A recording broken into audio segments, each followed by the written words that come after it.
Last class में हम लोग कर रहे थे, जो हमारा टॉपिक था, हमने रेजिस्टिविटी पढ़ा था। ठीक है, मैंने ग्राफ बताए थे, मैंने वोल्टेज करंट ग्राफ बताया था, मैंने रेजिस्टिविटी वर्सेस टेम्परेचर ग्राफ बताया था और बोला था कि रेजिस्टिविटी वर्सेस टेम्परेचर ग्राफ जो होता है वो ऑलमोस्ट उसका स्लोप जीरो होता है फॉर एलॉयज। उसके बाद फिर उसका थोड़ा पैराबोला पैराबोला टाइप का कर्व, हाइपरबोला टाइप का कर्व था फॉर इसके लिए सेमीकंडक्टर्स के लिए। और कंडक्टर्स के लिए वो ग्राफ जो था वो थोड़ा कर्व था एट लोअर टेम्परेचर, फिर हाइयर टेम्परेचर पे जाकर के वो स्ट्रेट लाइन बन जाता है फॉर कंडक्टर्स। फिर मैंने स्टार्ट किया था कि हम लोग के पास रेजिस्टर्स होते हैं जिसको हम लोग कहते हैं कार्बन रेजिस्टर्स, वो कॉम्पैक्ट होते हैं और उनकी रेजिस्टिविटी हाई होती है। वैसे रेजिस्टर्स को हम लोग यूज करते हैं स्टैंडर्ड रेजिस्टर्स बनाने के लिए लैब में। और वो कार्बन रेजिस्टर्स बहुत ही छोटे होते हैं, उनके ऊपर रेजिस्टर का नंबर लिख पाना बहुत डिफिकल्ट होता है और अगर लिख भी दिया जाए तो उसको रीड करना बहुत डिफिकल्ट होता है। इसलिए हम वहाँ पे क्या कलर कोड यूज करते हैं। तो कलर कोड हम लोग पढ़ रहे थे लास्ट क्लास में। कलर कोडिंग देखो, ये लास्ट ईयर भले हमारे सिलेबस में नहीं हो, लेकिन उसके पहले जब भी सिलेबस में था ये, ठीक है, लास्ट ईयर सिलेबस में नहीं था ड्यू टू कोविड, लेकिन उसके पहले जब भी सिलेबस में था इससे बोर्ड में मैं देखता था कि ऑलमोस्ट 2 मार्क का क्वेश्चन इससे रहता ही रहता था। ठीक है, और टर्म एग्जाम में तो एक क्वेश्चन रहेगा ही रहेगा। बोर्ड एग्जाम में तो क्या 1 साल रहा, 1 साल नहीं रहा, लेकिन टर्म एग्जाम में तो इसमें से क्वेश्चन रहता ही है।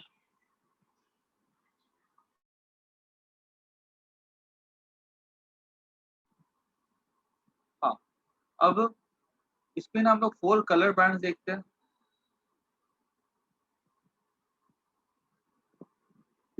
इसको हम लोग रिंग्स बोलते हैं।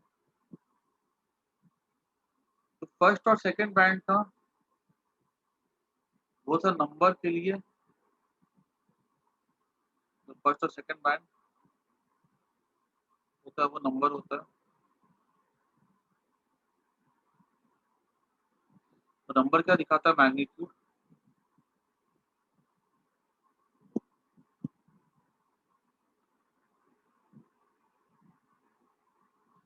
क्या नहीं तो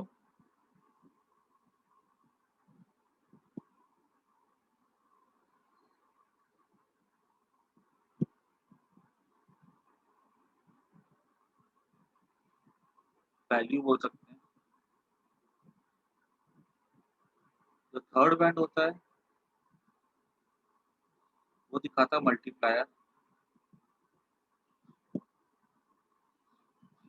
इसलिए हम लोग यूज करते हैं ऑर्डर ऑफ मैग्नीट्यूड।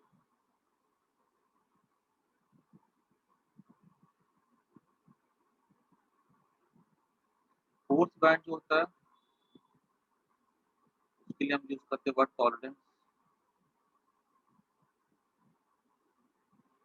उसका मतलब होता है वेरिएशन फ्रॉम गिवन वैल्यू।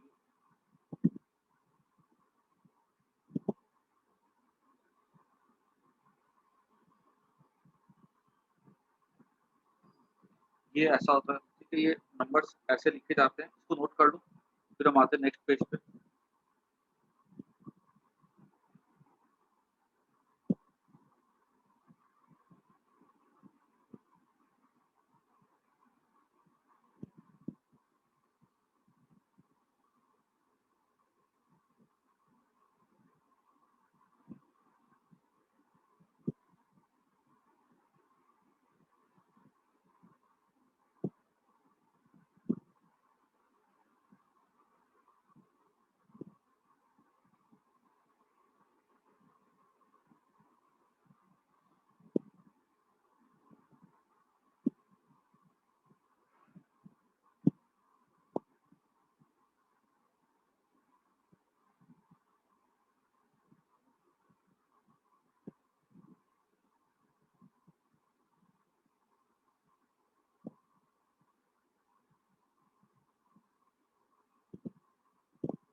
अब देखो इसमें कैसे क्या होगा, देखो यहाँ पे लिखा होगा कलर, यहाँ पे लिखा होगा नंबर,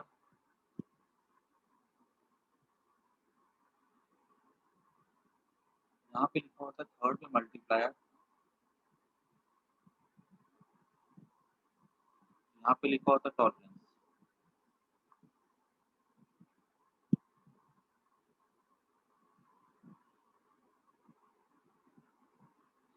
इसमें ना एक ऐसे करके याद रखना,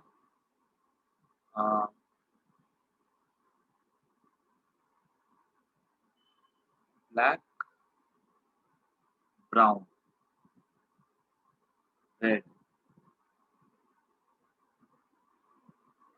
green, blue, violet,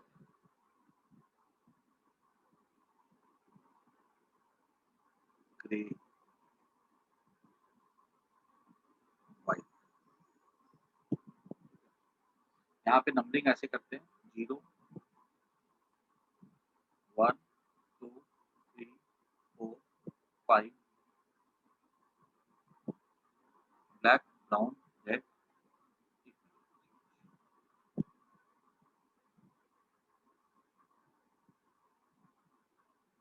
orange,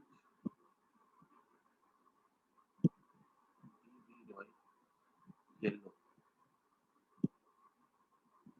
red, green, blue, violet, good, grey, white, white. 0 1 2 3 4 5 6 7 8 9, ठीक है। इसको एक्चुअली याद कैसे करना है, ऐसे याद रखना है इसको, B B Roy of Great Britain has, has, ये ऑफ और हैज जो है ना, ये unimportant word, has very good wife, ठीक है। B B Roy of Great Britain has very good wife. अब ये चीज देखो सीक्वेंस में याद कर लो, बी से ब्लैक, बी से ब्राउन, आर से रेड, ओ से ऑरेंज, ठीक है, कैसे पूरा चलेगा, ठीक है। बी से ब्लैक हो जाएगा, ठीक है, और क्या कहते हैं बी से, दूसरे बी से ब्राउन हो जाएगा, आर से रेड, ओ से ऑरेंज, वाई से येलो, ठीक है। ऑफ से कुछ नहीं होगा, जी से ग्रीन, बी से ब्लू, फिर बी से वायलेट, जी से ग्रे, डब्ल्यू से व्हाइट, ठीक है, इस तरह से। और ये नंबर हमने दे दिया 0 1 2 3 4 5 6, ठीक है। थर्ड मल्टीप्लायर में यहाँ पे आ जाएगा 10 raise to 0, 10 raise to 1, 10 raise to 2,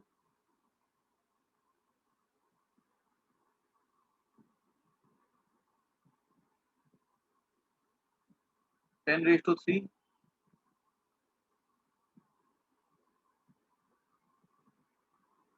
yellow का है 10 रेज टू 4, ग्रीन का है 10 रेज टू 5, ब्लू का है 10 रेज टू 6, वायलेट का है 10 रेज टू 7, ग्रे का है 10 रेज टू 8, व्हाइट का है 10 रेज टू 9, ठीक है।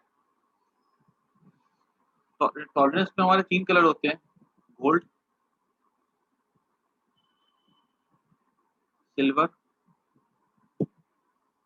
या नो कलर। गोल्ड का हो जाता है 15 प्लस माइनस 5%, सिल्वर का होता है प्लस माइनस 10%, नो कलर का होता है प्लस माइनस 20%, ठीक है। अब तो होगा क्या हमारे पास, ये ये चीज याद रखनी, ठीक है। ये चीज ना इसको 2 बार लिखोगे ना अपने याद हो जाएगी, ब्लैक ब्राउन, ठीक है। और उसके बाद कहाँ कहाँ पे कंफ्यूजन देखो होगा, 3 बी है, एक बी यहाँ पे, एक बी यहाँ पे, एक बी यहाँ पे, तो वो थोड़ा सा याद रखना कि पहले आता है ब्लैक, ब्राउन, ठीक है, और फिर लास्ट में आता है ब्लू, ठीक है। और एक चीज और ध्यान देनी होगी कि जी 2 बार आते हैं, ठीक है। एक जी यहाँ पे आता है ग्रीन और फिर आता है ग्रे। ये चीज ना थोड़ी याद करनी होगी, ये सीक्वेंस याद कर जाना होगा। अब हमारे सामने क्या होगा, ऐसे ऐसे कार्बन रजिस्टर होंगे और इस कार्बन रजिस्टर पे ऐसे करके यहाँ पे रिंग्स बनी होंगी, 4। और ये रिंग मान लो हमको दिखाई गई है, एक रिंग है मान लो पहली वाली रेड है, दूसरी वाली रिंग है ग्रीन, तीसरी वाली रिंग है लेट्स से वायलेट, और चौथी वाली जो रिंग है वो है सिल्वर। इस तरह से क्वेश्चन रहेगा। फिर ऐसे करके क्वेश्चन है कि जहाँ पे कार्बन रजिस्टर है जिसके पास कलर कोडिंग कुछ इस तरह की है। तो बताओ इसका रेजिस्टेंस क्या होगा। सिंपल सी बात है, एक रेड है तो रेड का हमको देख के नंबर पहला क्या आता है, 2 आता है, देखो 1 एंड 2। ग्रीन का नंबर क्या आता है, ग्रीन का नंबर 5 है, 25 इंटू। अब ये थर्ड क्या होता है, मल्टीप्लायर के लिए होता है। फर्स्ट 2 नंबर्स होते हैं, थर्ड मल्टीप्लायर होता है। मल्टीप्लायर में वायलेट है, वायलेट का नंबर क्या 7 है, तो इंटू 10⁻7 देखो, है ना, वायलेट का 10⁻7 है यहाँ पे, ठीक है। और लास्ट कलर कौन सा है, सिल्वर प्लस माइनस 10। मतलब ये जो कार्बन रेजिस्टर है इसका रेजिस्टेंस कितना है, 25 इंटू 10⁻7 ओम है। और इसका जो रेजिस्टेंस है उस पर 10% का ऊपर नीचे हो सकता है, ऐसा। दैट मीन्स अगर इसका रेजिस्टेंस अगर मान लो ये कितना हो जाता है, मुझे लगता है कुछ 25 लाख ओम हो। अब 25 लाख ओम अगर है तो उस पर 10% कितना हो जाएगा 25 लाख का, तो हम बोल सकते हैं कि कुछ 2.5 लाख प्लस माइनस हो सकता है, ठीक है, ऐसा। क्योंकि हम जो रजिस्टर देखते हैं ना, जो नापा गया ना, वो एग्जैक्ट नहीं होगा, वो उस पर थोड़ा तो एरर हो ही सकता है। ये एक्चुअली क्या दिखाता है कि टॉलरेंस मतलब प्लस माइनस उतना ऊपर नीचे हो सकता है, उतना एरर हो सकता है उसके मेजरमेंट। ये सबको बात समझ में आ गई, यस और नो? Yes sir. एक काम करो, 2-3 प्रैक्टिस कर लो, उसके बाद खुद से लिखो तो आइडिया मिल जाएगा अच्छे से। 1 2 3 सर 4। हाँ बोलो। सर नो कलर को बताएंगे कैसे? नो कलर मतलब अगर कलर जहाँ पे 3 बैंड हो अगर, और एक भी अगर यहाँ पे रंग नहीं दिखाया गया, तो ये मान लेने का है कि वहां पे एरर 20%। आई बात समझ में? जैसे यहाँ तो सिल्वर दिखा सकते हैं या गोल्ड दिखा सकते हैं, या हो सकता है खाली कभी कभी एग्जाम में क्या 3 ही खाली कलर का बैंड दे देंगे, चौथा देगा ही नहीं। चौथा नहीं है मतलब कि वहां पे नो कलर है, मतलब वो क्या कहते हैं वहां 20% का एरर होगा। आई बात क्लियर हो गई? हाँ सर। अब ये है वायलेट, दूसरा है ग्रीन, तीसरा है ब्लू, एंड चौथा है सिल्वर। इसका बताओ रेजिस्टेंस क्या होगा। चैट बॉक्स में सबको दो आंसर।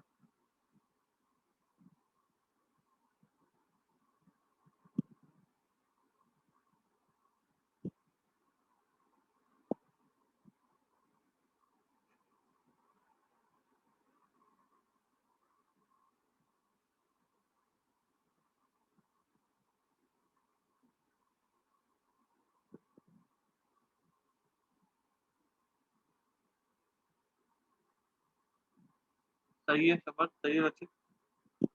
बाकी लोग भी तो आंसर, सब ध्यान से चार्ट देखो। देखो बाकी तो याद करने का है, बाकी एक दो बार प्रैक्टिस कर लोगे तो दिमाग में बैठ जाएगा। कुछ कोई इसमें कोई क्या कोई बहुत आसान सवाल होते हैं, और अगर सिलेबस पे रहा ना तो 2 मार्क का गारंटीड क्वेश्चन है, हर बार आता। सही है जीवांशी? सही है पूजन, वेरी गुड। सही है दुर्गा। बाकी लोग क्यों नोटबुक लेके नहीं बैठते हो? निशिल का भी सही है, वेरी गुड। ठीक है, तो ये इस तरह से हमसे पूछे जाएंगे, तो इस पे कुछ खास प्रैक्टिस की जरूरत नहीं है, एक सम हो गया बहुत है। तो उसके बाद हम आगे बढ़ते हैं। सही है Kashyap, very good. Plus minus 10% चाहिए। सही है जेसिका, ठीक है। तो ये सब अगर ऐसा क्वेश्चन एग्जाम में अगर आ जाता है तो फोकट के मार्क्स होंगे। तो आगे बढ़ते हैं हम लोग। हमने ओम्स लॉ सीख लिया था, ठीक है। ओम्स लॉ की खास बात क्या थी कि Ohm's law V equal to I R is calculation of Ohm's law, and Ohm's law में V equal to I R में R जो होता है कांस्टेंट होता है, याद रखना, ठीक है। अगर ये रेजिस्टेंस वोल्टेज और करंट के साथ कांस्टेंट नहीं रहता है तो वो जो सब्सटेंस है वो ओम्स लॉ ओबे नहीं करता है। अब हम लोग पढ़ते हैं नेक्स्ट हमारे टॉपिक है थोड़ा सा current density.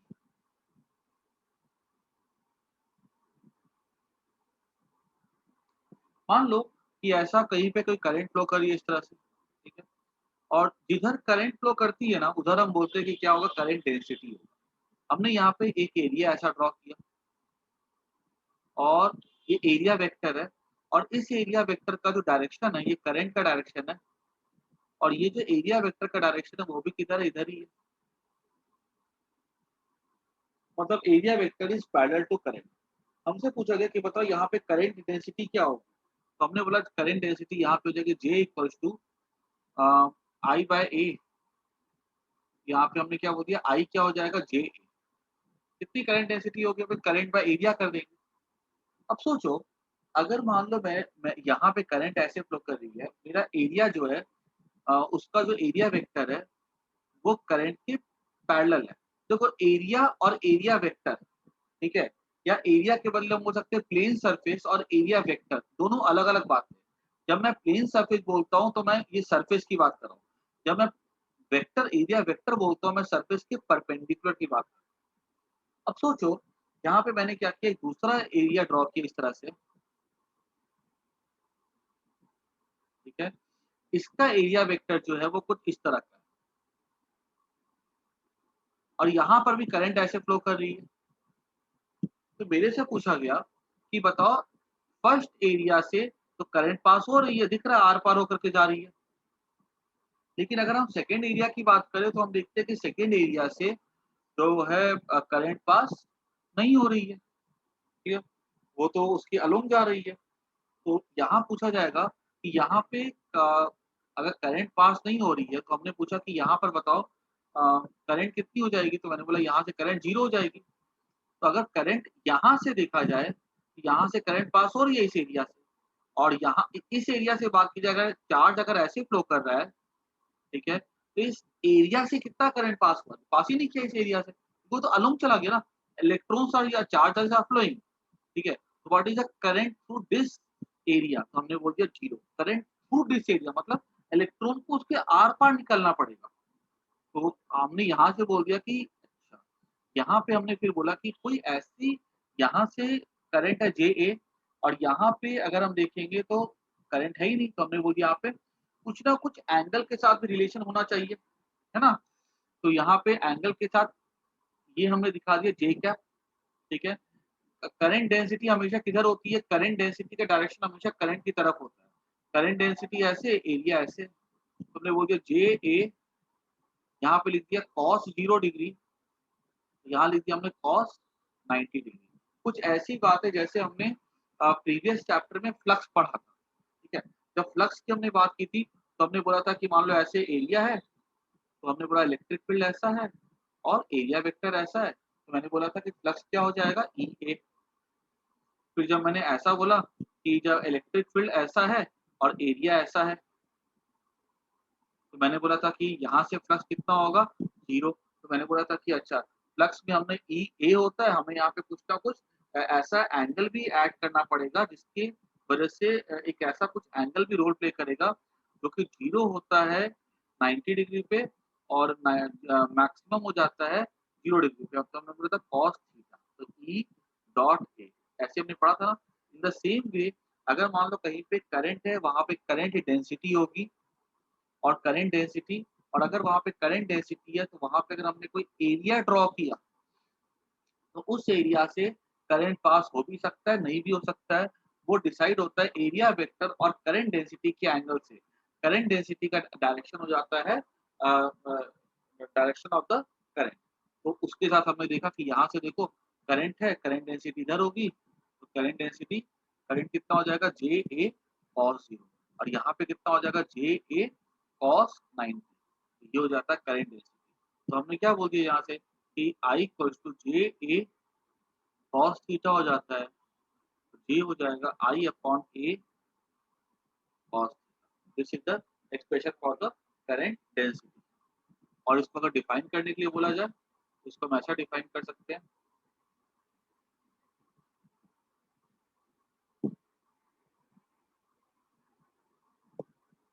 Current density.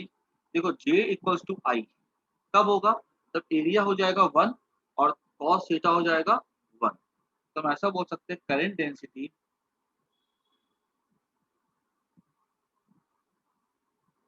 Is the current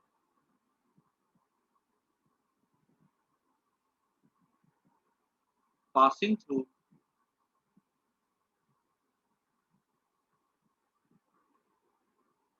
unit area. ठीक है, पासिंग थ्रू एरिया का 1 कर दिया, whose area vector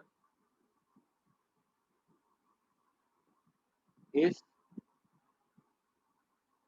in direction of current। यहाँ पे cos थीटा पे कितना हो गया, 1 हो गया। कि अगर डायरेक्शन सेम होगा थीटा 0 डिग्री हो जाएगा, और थीटा अगर 0 हो जाएगा तो cos 0 1 हो जाएगा। ये हमारा बन गया करंट डेंसिटी का डेफिनेशन। इसको नोट कर दो।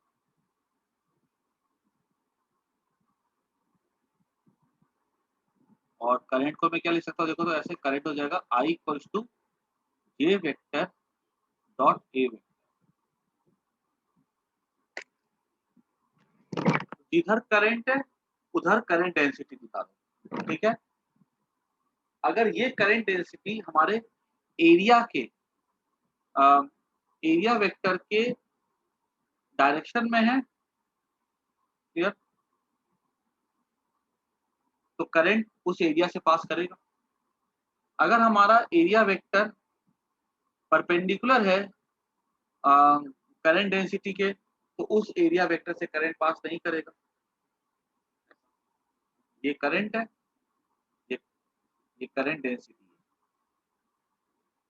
एरिया ऐसा है, एरिया वेक्टर करंट डेंसिटी के डायरेक्शन में, इसमें से करंट पास कर रहा है। ये करंट है, ये करंट डेंसिटी। एरिया वेक्टर हमारा नॉर्मल है करंट डेंसिटी, ठीक है, इस एरिया वेक्टर से करंट पास नहीं कर रहा।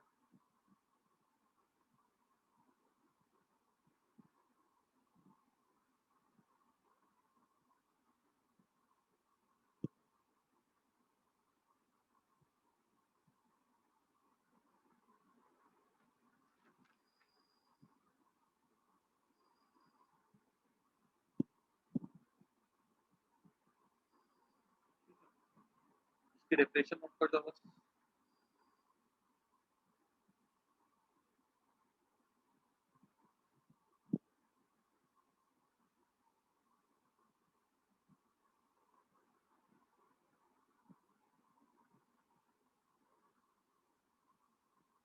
इसके आगे बढ़ते हैं।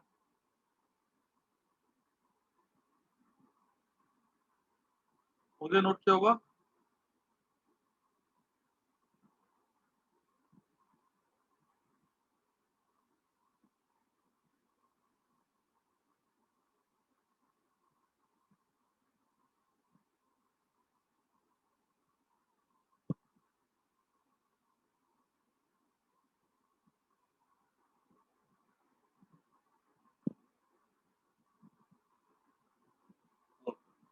आगे कुछ करंट डेंसिटी के बारे में इंपॉर्टेंट पॉइंट्स देख लिख लो।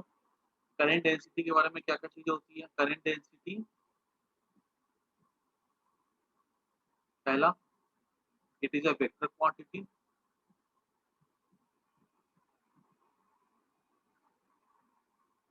और दूसरा, it is a microscopic quantity, मतलब छोटा। करंट डेंसिटी, करंट की ना यूनिट एरिया की बात की जाती है ना, तो पतला छोटा सा एरिया में कितना करंट पास कर रहा है तो वो करंट डेंसिटी कहलाता है। तो माइक्रोस्कोपिक क्वांटिटी होती है। और तीसरा,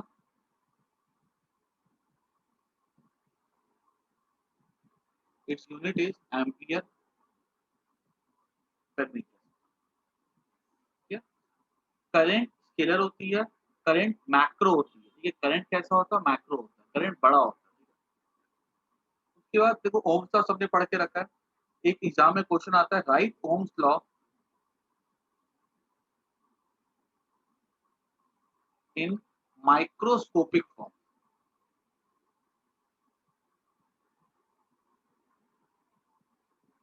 तो ओम्स लॉ को कैसे लिखेंगे माइक्रोस्कोपिक में, देखो V equal to I R, ये सबको पता ओम्स का आर कांस्टेंट होता है। तो हम यहाँ पे V को क्या ले सकते हैं, right Ohm's law calculation, V को मैं क्या ले सकता हूँ, electric field into length. Current को मैं क्या ले सकता हूँ, current density into area. Resistance को क्या ले सकते हैं, रो एल बाय ए। ठीक है,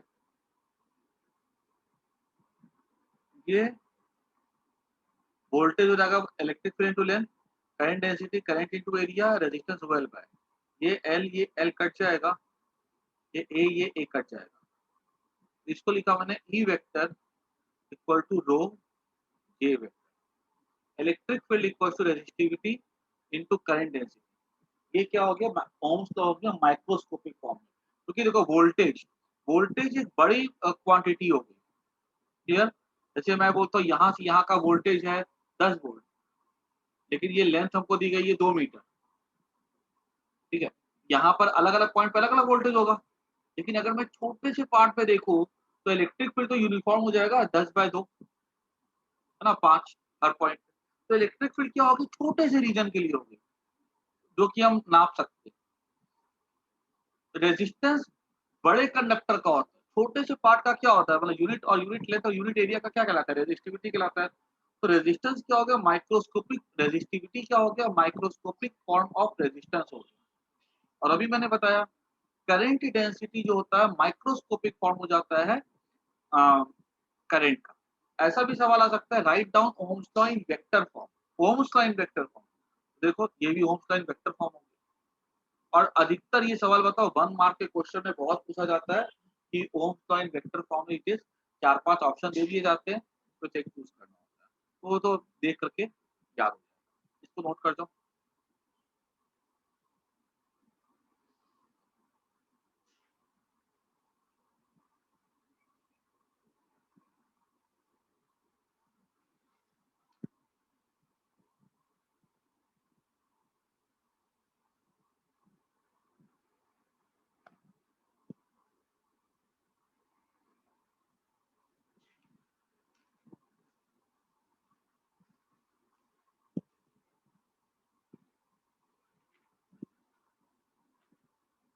अच्छा, कल मैंने क्वेश्चन पूछा था एंट्रेंस क्लास में, मैं फिर से पूछ रहा हूँ।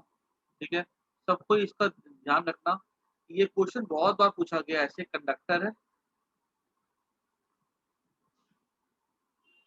इन्होंने कल क्लास अटेंड की थी एंट्रेंस की, वो बस बताना।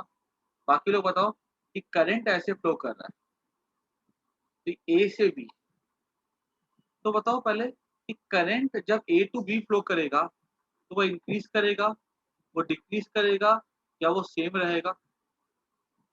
ठीक है, जब करंट होगा वो इंक्रीज, डिक्रीज या सेम, इसके लिए पूछ रहा हूँ करंट के लिए, जब फ्लो ए टू बी करेगा।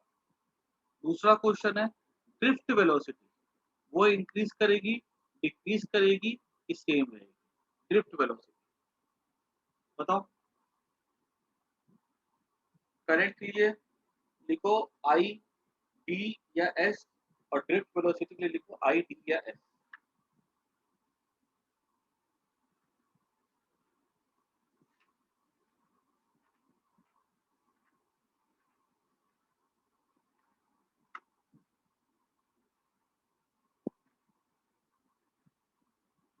बोलो।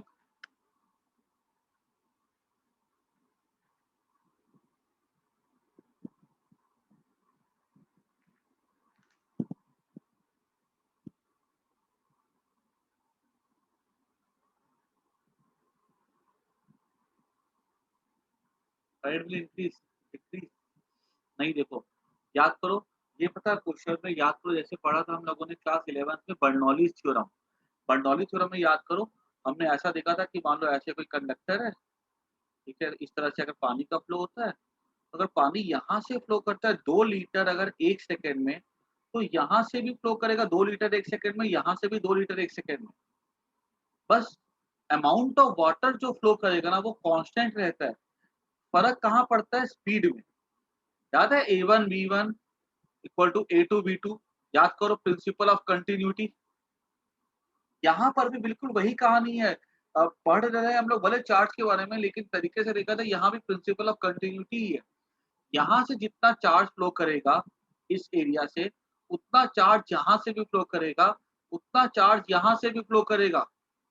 Charge flowing through each cross section will remain constant with time, लेकिन करंट तो कांस्टेंट रहेगा। अच्छा, पहली बात तो मतलब it will remain same, current will remain same.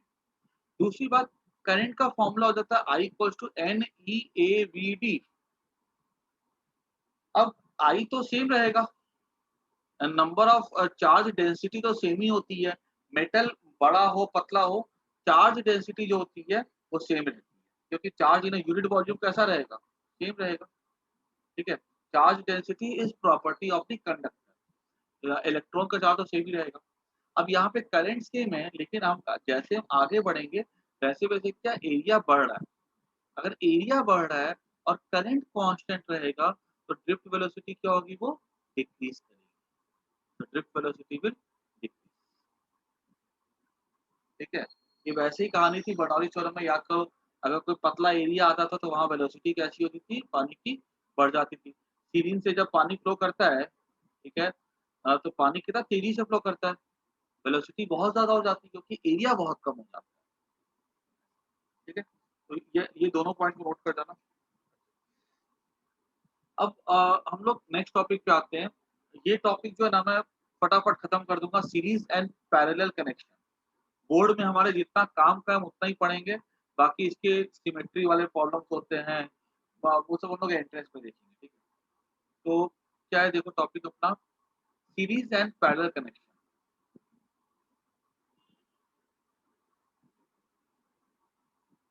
इसके मतलब इसका क्लास 10th में पढ़ा हुआ ये वाला। मैं एक बार ना फिर भी डेरिवेशन बता देता हूँ, फिर बहुत ज़्यादा डेप्थ में नहीं जाऊँगा मैं। रेज़िस्टर इस तरह से होंगे।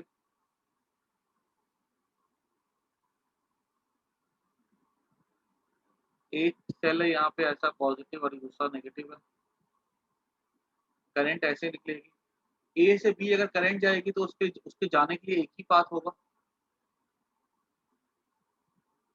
जब एक पॉइंट से दूसरे पॉइंट करंट जाती है और रास्ता एक ही होता है, तो हम कहते हैं they are connected in series. और हर एक रेज़िस्टर से जो करंट होगा ना वो सेम फ्लो करेगा। ये R1, ये R2, ये R3।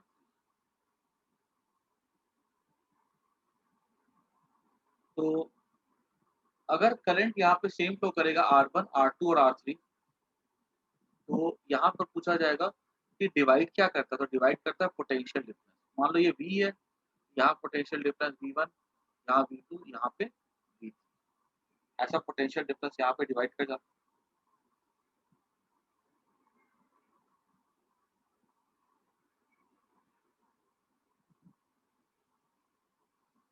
ठीक है?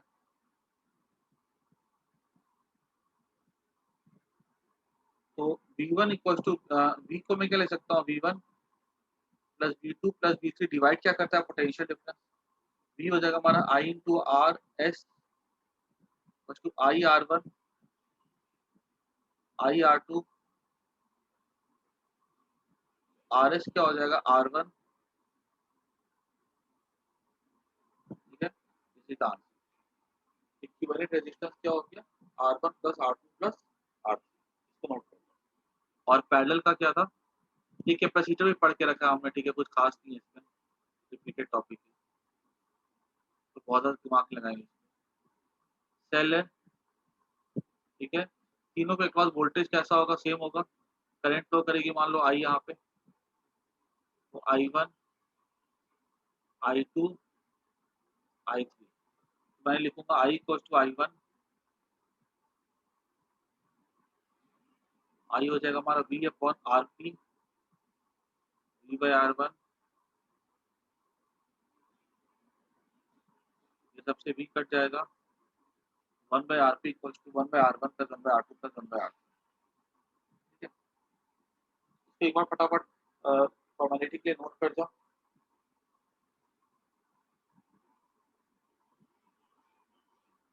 इसको मैंने कुछ अच्छे क्वेश्चंस करवा देता हूँ।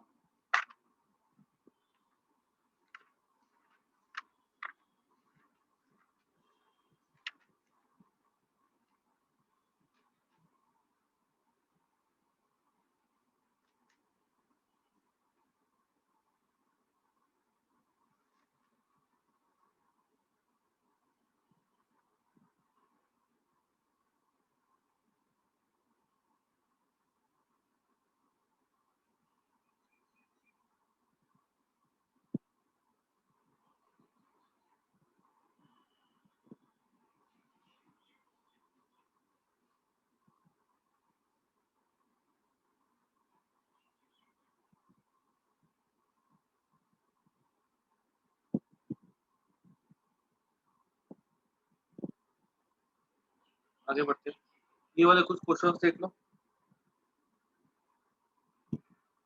ऐसा क्वेश्चन है,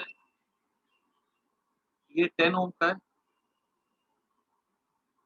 ये वायर है, ये भी 10 ओम का है, ये 10 ओम का है, और ये है,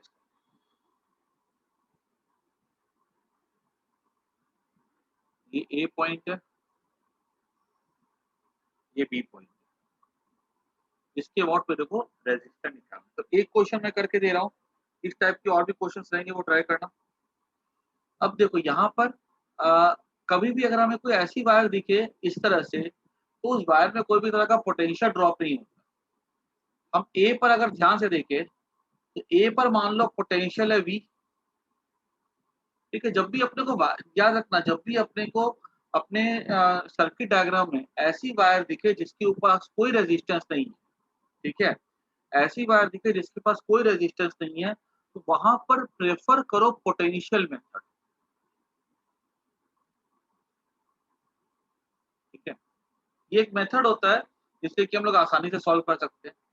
ए और बी के क्रॉस निकालना, ए पे माना पोटेंशियल बी, यहाँ पर भी पोटेंशियल क्या होगा, कोई ड्रॉप ही नहीं हो रहा, तो यहाँ भी वी रहेगा, ठीक है। यहाँ पे अगर मान लो है पोटेंशियल जीरो, ये ए और बी के क्रॉस है ना, तो बी पे कनेक्ट होगा नेगेटिव एंड, बी पे जीरो माना तो यहाँ पर भी क्या होगा, जीरो होगा। अब देखो ए पर जो है वही यहाँ पर है, बी पर जो है वो यहाँ पे। इस सर्किट को हम लोग सिंप्लीफाई कर सकते हैं इस तरह से, ये 10 ओम का है,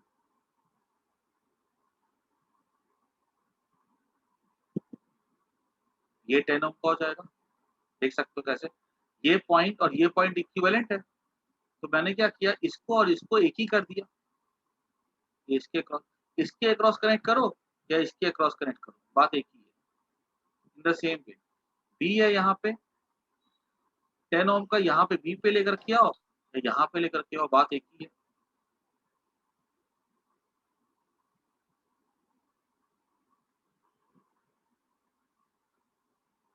ठीक है, तो ये हमारा हो जाएगा ए पॉइंट, देखो तो, एंड ये हमारा हो जाएगा बी पॉइंट, 10 ओम 10 ओम, है ना। देखो बी को मैंने यहाँ पे लाके लगा दिया और ए को मैंने यहाँ पे लाके लगा दिया, तो तीनों किस में होगा, पैरेलल में होगा। पैरेलल में अगर हो गए तो हमको पता है इक्विवेलेंट रेजिस्टेंस इन पैरेलल क्या हो जाएगा, 10 बाय 0, ऐसा, इसको नोट कर दो। एंड ये वाला क्वेश्चन करो तो ट्राई, सबको ट्राई करना।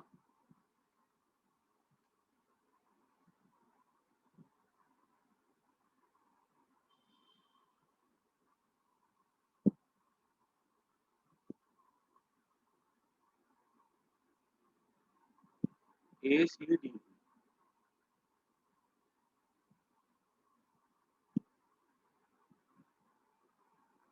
बताओ what is the resistance across A and B.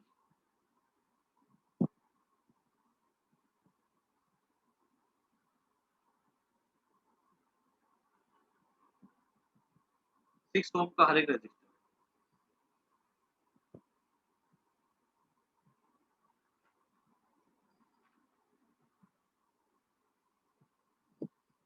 सबको जो आंसर सेकंड क्वेश्चन का, what is the equivalent resistance across A and B.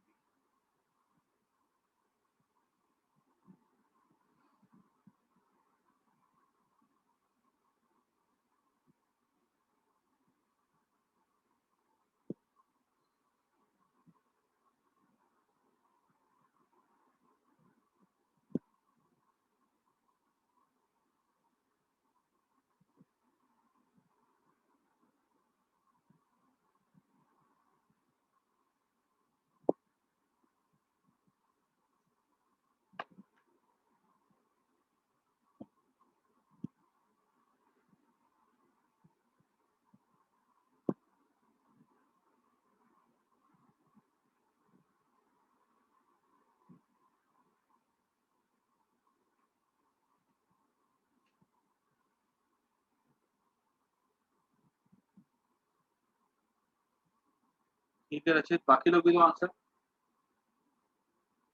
सबको दो।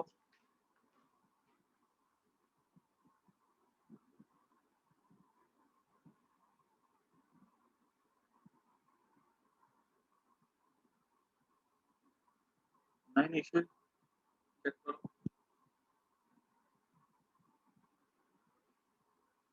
देखो जिस पॉइंट पर भी कॉमन पोटेंशियल होगा वहां पे कनेक्ट कर दो बाकी लोग को भी।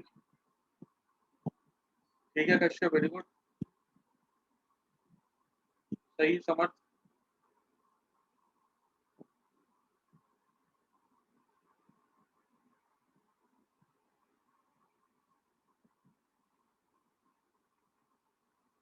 तो ए और सी, ए पे पोटेंशियल अगर वी है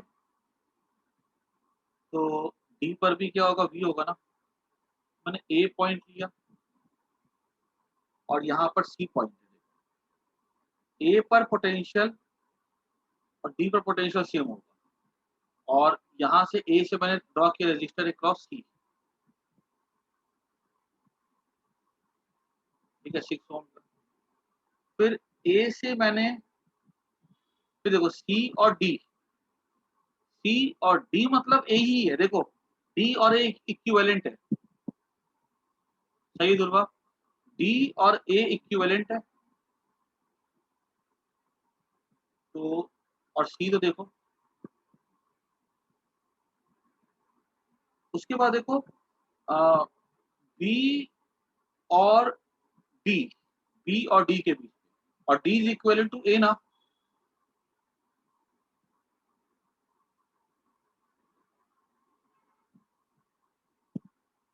और बी इज इक्विवेलेंट टू सी, मतलब ए कॉमा डी और सी कॉमा बी, जिसके जिसके सेम पोटेंशियल है ना उसको दिखा दो और बीच पे दिखा दो उसको करेंट है। ए और डी का कॉमन देखो, है ना, तार ऐसी है बिना कोई रेजिस्टेंस के, ए कॉमा डी, और बी और सी कॉमन कॉमन है तो दिखा दो, और ए और डी के बीच पे दिखा दो, ए और सी के बीच पे देखो, फिर सी और बी के बीच पे, सी और बी के बीच पे देख लो, सी और बी के बीच देखो, मैंने ए और डी दिखाया है, सही है, सी और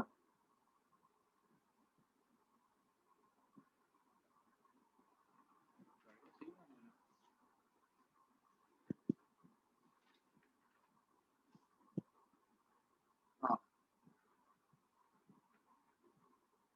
ठीक है। एक रजिस्टर सी और डी के बीच पे देखो, तो ए और सी के बीच पे एक, ए और सी के बीच पे एक है ये। फिर देखो डी और सी के बीच पे एक है, डी और सी के बीच पे एक है। फिर देखो डी और बी के बीच पे एक है, डी और बी, इस तरह से होगा 6, तो 6 पैरेलल में हो गया, यहाँ पे हो जाएगा 2 होगा।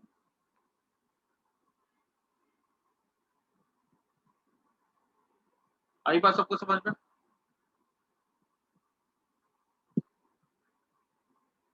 कोई दिक्कत किसी को?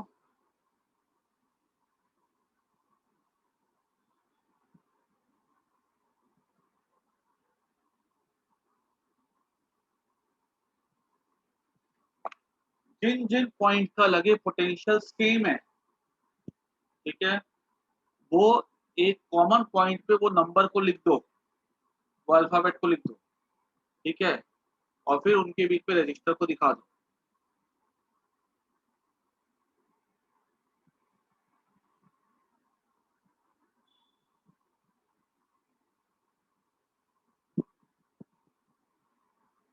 Next question.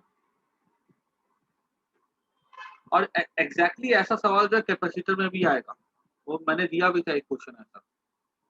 अभी नेक्स्ट क्वेश्चन लिखो। Wire of resistance 12 ohm per meter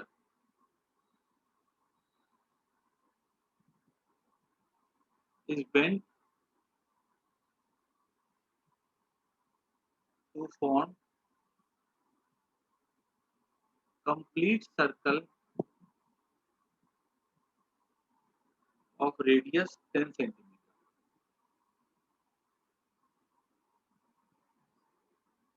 ठीक है, रेजिस्टेंस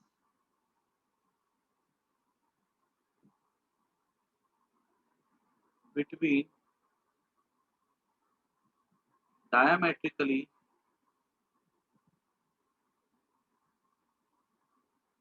opposite point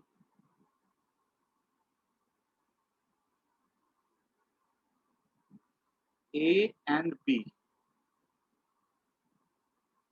is, ये ऐसे वायर है, A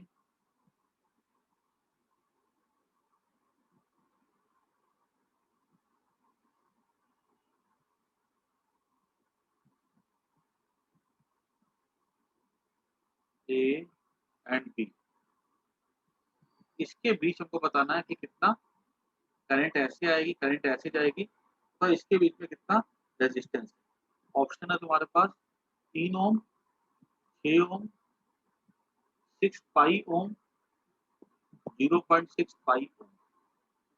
ए बी सी, फटाफट बताओ तो आंसर क्या होगा इसका।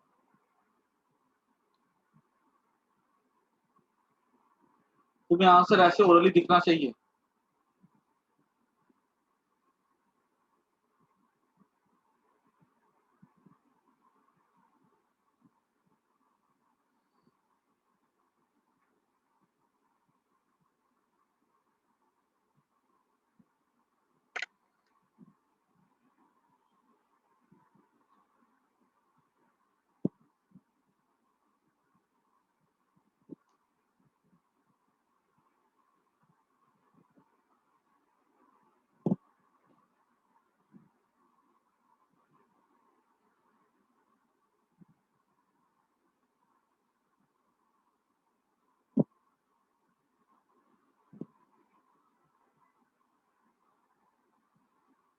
D, okay. बाकी लोग क्या बोलते हो? एक बार पूजन चेक करो एक बार। 12 ओम पर मीटर है ना। चलो बाकी लोग भी सबको दो आंसर। 12 ओम पर मीटर, वायर का रेजिस्टेंस कितना है, वायर का रेडियस कितना है, 10 सेंटीमीटर। तो वायर का लेंथ क्या हो जाएगा, 2 पाई आर। हाँ सही है, 2 पाई आर। आर कितना, 10 सेंटीमीटर, दैट इज 0.1। रचित का आंसर चेक करो एक बार। Rachit 2 pi r that is 0.2 pi. Jivanshu check करो एक बार। क्या मुझे लगता है डी हो गया, करके देख लेते हैं हम लोग। एल हो जाएगा 2 पाई आर, 0.2 पाई हो जाएगा लेंथ, कितना मीटर। अब ऊपर का लेंथ कितना हो गया, 0.1 पाई, 0.1 पाई इंटू 12 दैट इज 1.2 पाई। देखो तो ध्यान से, ये लेंथ कितना होगा। नहीं चेक करो तब मैं, ऊपर का लेंथ कितना हो गया, 0.2 पाई होगी टोटल लेंथ, तो ऊपर की लेंथ कितनी हो जाएगी 0.1 पाई, और इसका रेजिस्टेंस कितना है 12 ओम, 0.1 इंटू 12 कर दो, इट इज 1.2 पाई। सही है कश्यप? नीचे का भी सही है 1.2 पाई। अभी देखो दोनों पैरेलल में है ना, देखो करंट जाने के दो रास्ते, एक इधर से एक इधर से, तो 1.2 पाई और 1.2 पाई अगर दोनों पैरेलल में है तो इसका क्या हो जाएगा रेजिस्टेंस, ये हो जाएगा 0.6 पाई हो जाएगा ना, कि रेजिस्टेंस इन पैरेलल क्या हो जाएगा R/2 हो जाएगा ना। अगर कभी भी मान लो, देखो शॉर्टकट याद रखना है कि कभी भी अगर मान लो रेजिस्टेंस पैरेलल में है और अगर इक्वल है, जितने भी होंगे R/N कर दो, एक ये वाला हमेशा याद रखना। और दूसरा कि कभी अगर दो रेजिस्टर एक पैरेलल में ना ये, तो हाँ सही है पैरेलल में ऐसा। और अगर मान लो दो रेजिस्टेंस अगर पैरेलल में अगर होते हैं और अगर वो इक्वल होते हैं तो R1 R2 भाई R1 प्लस R2 हो जाता है, अगर दोनों अनइक्वल होते हैं। और यहाँ से करके देख के देख सकते हो कि वो यही यही फॉर्मूला आएगा कि दो अगर पैरेलल में ना, ठीक है, तो ये वाला, और अगर दो या दो से ज्यादा पैरेलल में है और इक्वल हो तो ये वाला, क्या इससे अपने को करने में आसानी हो जाती है शॉर्टकट जाने का। सबको आया कि नहीं समझ में? अभी तुम आंसर नहीं दे रही हो, यशिका आंसर नहीं दे रही है, प्रिंस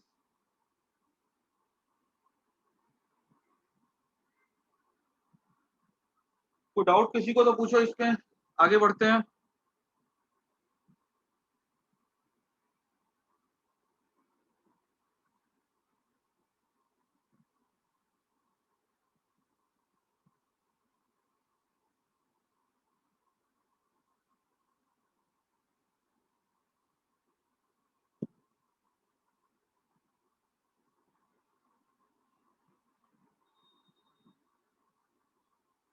दोनों पैरेलल है ना, देखो तो ये भी ऊपर का 1.2 पाई, नीचे का भी 1.2 पाई, नहीं हो जाएगा पैरेलल में, ठीक है। अब देखो अगर तुमको फॉर्म नहीं समझ, शॉर्टकट नहीं याद है, तो फिर लगाओ बैठ के 1/RP equals to 1/R plus 1/R, तो फिर वो R/2 आएगा। ये वाला करो जल्दी से, सबको ट्राई करना।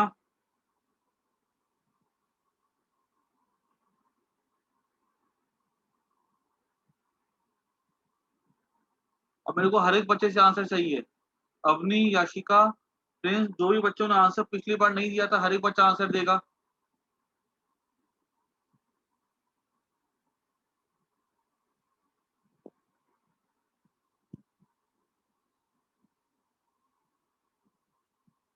टू ओम,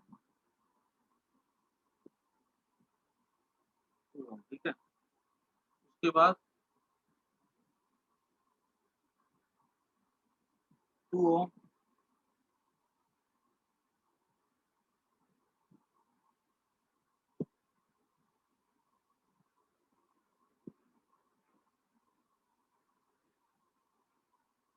2 ओम, 2 ओम,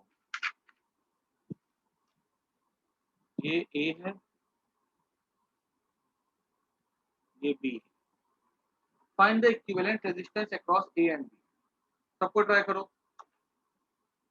अगर एक पॉइंट से दूसरे पॉइंट जाना है, ठीक है, और बीच पे एक से ज्यादा रजिस्टर आते हैं तो हम कहते हैं कि वो सीरीज में है। और एक पॉइंट दूसरे पॉइंट जाना है, वहां से एक से ज्यादा रास्ते आते हैं तो हम कहते हैं कि वो पैरेलल। ए और बी के अक्रॉस निकालो इक्विवेलेंट रेजिस्टेंस।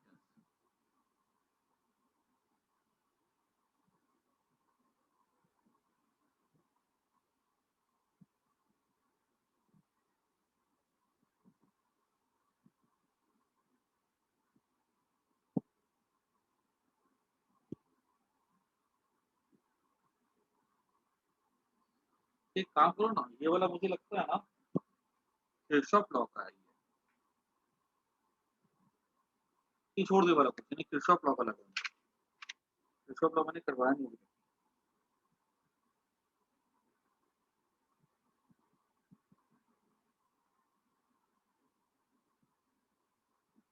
ये छोड़ दो, ये वाला कर दो, वो वाला छोड़ दो।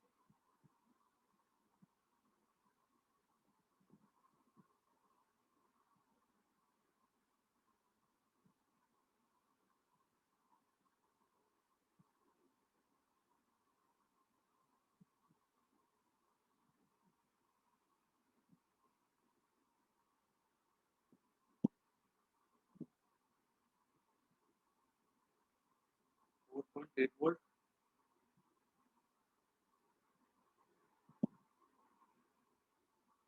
3 ओम,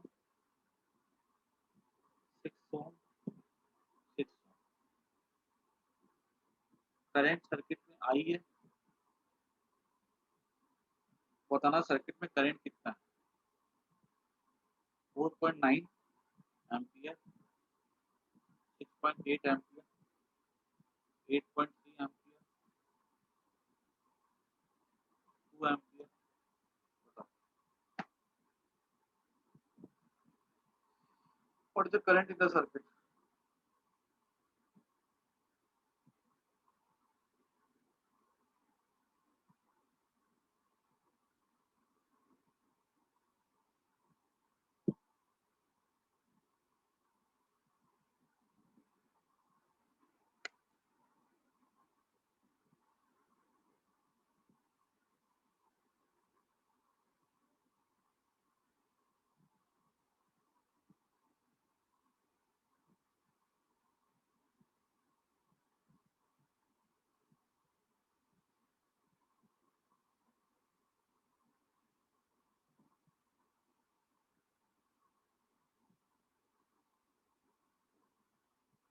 टोटल रेजिस्टेंस निकालो, फिर बैटरी के वोल्टेज को रेजिस्टेंस से डिवाइड कर दो, ओम का यूज करके V इक्वल टू IR करके निकालो। बच्चों वाला सवाल है ये, कोई ज्यादा कुछ नहीं है इसमें, है बच्चों वाला सवाल। नीट में आया हुआ है 1999 में।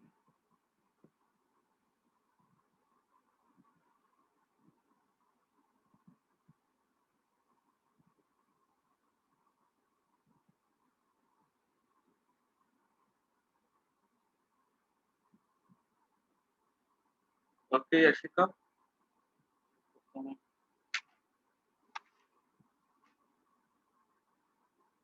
सही है, वेरी गुड। सबसे पहले तुमने आंसर दिया, बहुत अच्छा। बाकी लोग भी जो आंसर,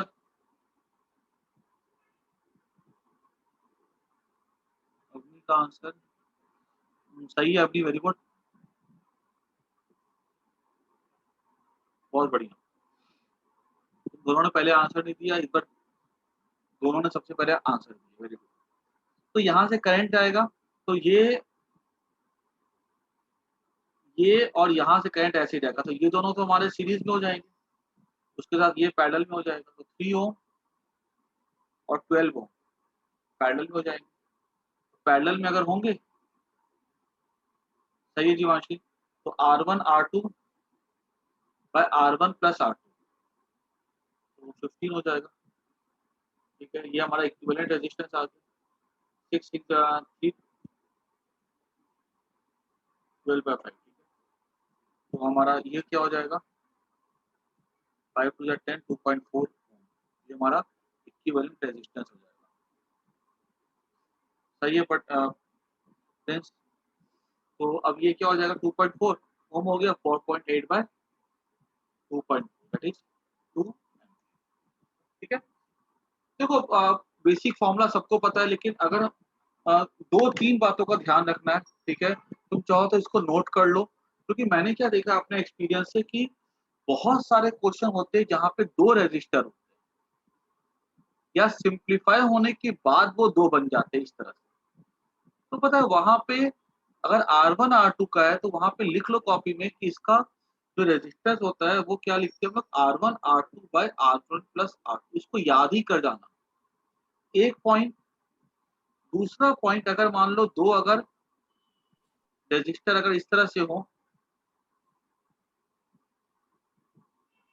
आर आर आर चलते चले जाए तो इक्विवेलेंट इन पैरेलल में क्या हो जाएगा, आर बाय एन हो जाता है।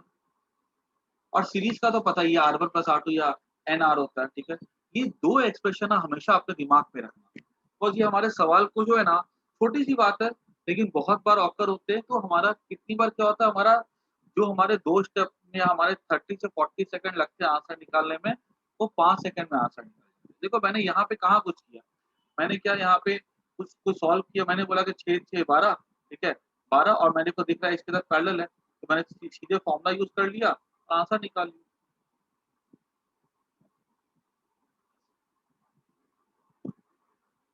उसके बाद एक लास्ट क्वेश्चन, उसके बाद क्लास एंड। 10 ओम 10 ओम 10 ओम 10 ओम 10 ओम 10 ओम 10 ओम 10 ओम।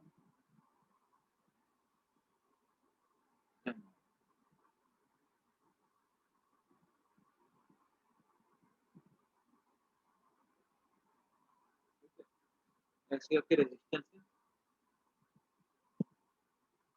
10 ओम 10 ओम 10 ओम 10 ओम 10 ओम, तो ये ए और डी पॉइंट है।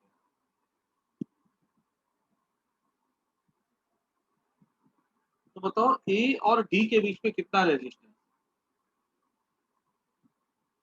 ऑप्शन है 30 ओम, 40 ओम, 20 ओम, 10 ओम।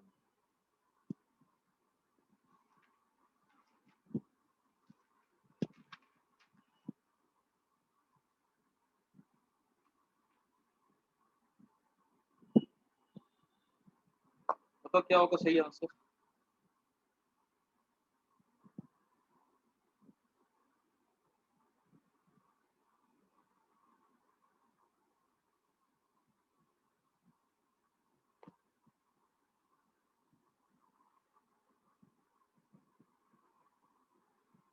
नहीं रचित है, पता सवाल देखने में लग रहा होगा बड़ा अजीब अजीबोगरीब, लेकिन बहुत आसान सवाल है।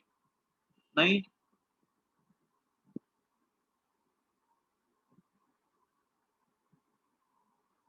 पूजा नहीं, जीवांशी नहीं, नहीं सही है जीवांशी का, मुझे लगता है कि ये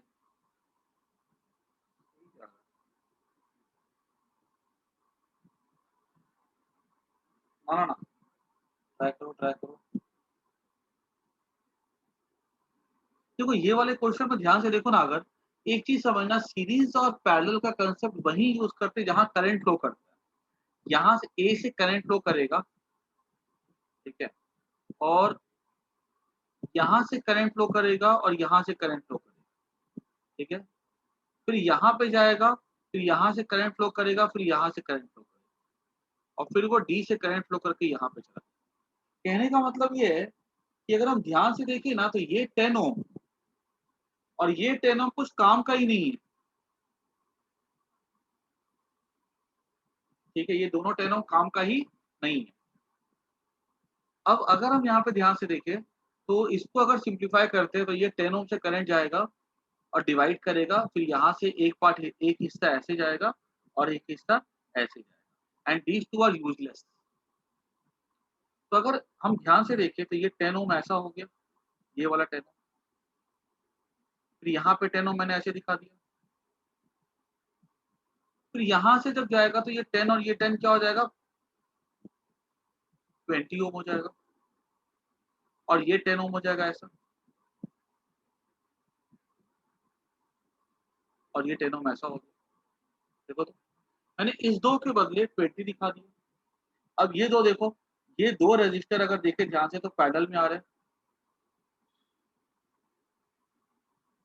हाँ समर्थ 30 ये दोनों, और 10 ओम पैरेलल में आ रहे हैं, तो ये 10 और 10 और 20 पैरेलल में अगर है, तो मैं बोल सकता हूँ R1 R2 भाई R1 प्लस R2 ये हो जाएगा मेरा 20/3। एक मिनट सॉरी, ये कैसे लिखूँ मैं, ये 10 और ये 10 और 10 भी तो सीरीज में हो जाएंगे ना देखा जाए तो। एक मिनट मैं यहाँ पे इसको अगर ऐसा करूँ, यहाँ से देखो, हाँ सही है तन्मय, यहाँ पे ध्यान से देखो, ये 10 और ये 10 तो ये भी तो कितना हो जाएगा, तो ये 10 ये 10 20 हो जाएगा। अब ध्यान से देखो, अगर ये 10 है ये 20 पैरेलल में होगा, ये 10 10 हो जाएगा और ये तुम्हारा 10 हो जाएगा। कितना आ रहा देखो सीरीज में, सही है, 30